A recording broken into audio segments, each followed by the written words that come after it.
Hey guys, welcome back to the Carcode channel. My name's Sam, and if you're new around here, make sure to hit the subscribe button for some new exciting car reviews and car videos. Today I'm going to do a video about concept cars that became real cars. These are in no particular order, by the way. I'm just looking at 5 cars that I think were really cool concept cars that actually become cars. So at 5, I've got the Volkswagen T-Roc. At the moment there is a Volkswagen T-Roc convertible, and its actual original T-Roc concept was a convertible, and which we saw in 2014, and again with the T-Cross Breeze in 2018.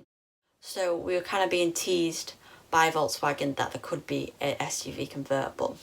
Now the T-Roc Breeze concept is on the T-Roc, so maybe they'll make a T-Roc convertible as well, which would be great to see. It looks pretty similar, to be honest, to the concept car, with just slightly different tweaks here and there. More of its own identity, I think, than it did in the concept car. In the concept car, it is quite Nissan Cube more, with the like round lights and things like that. But yeah, overall, I think that is a really cool concept car, and I'm so glad that it became reality.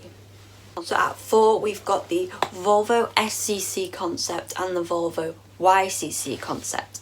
Now these were both before the Volvo C30, which I think is such a cool car from Volvo. It's like inspired by the P1800, and it's like the Volvo 480, and it's really cool to have such a premium car brand and then make a small car, and I really wish that they would keep doing these cars. Now the car was actually quite amazing. The Ycc was a 2001 concept, and it featured so many things that we take for granted in cars today, like pedestrian assist, automatic emergency braking, had like blind spot monitoring warning, adaptive cruise control, so many different things.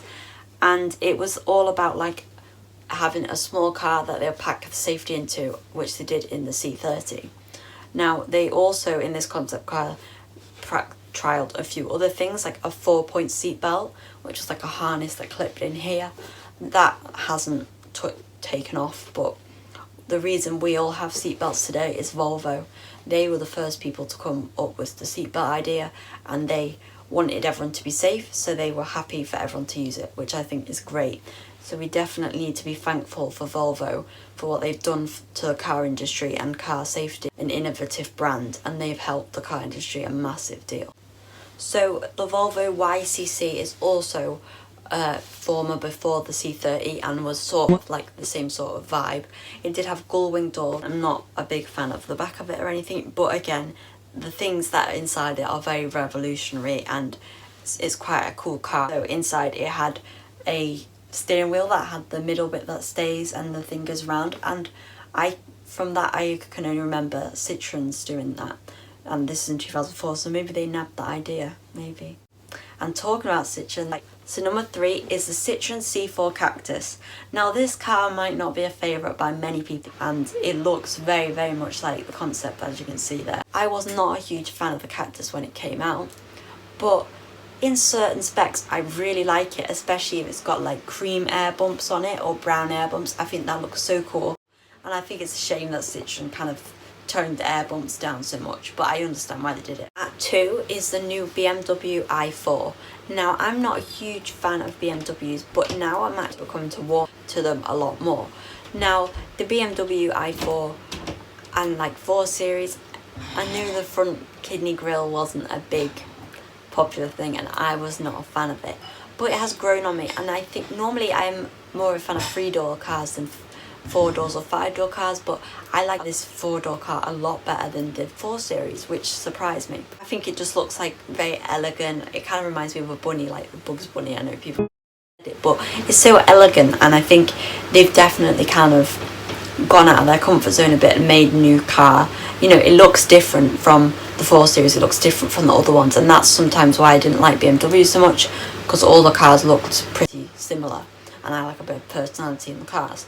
So the fact that this i4 looks quite different is quite exciting to me, and it doesn't look much like the concepts of it, but I think it looks better because, you know, it's real world, and that's what BMW tend to do. They make mad out their concept cars and then tone it down.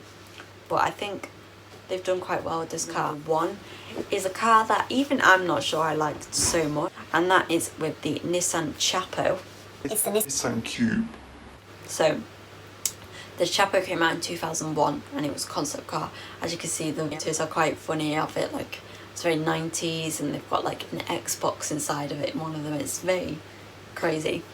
That became the Nissan Cube, of course, which didn't take off because it was, you know, it guzzled fuel and it was very crazy design, etc, etc. But I just commend the manufacturers for doing something outside of the box, literally, but not much outside of the box with Nissan.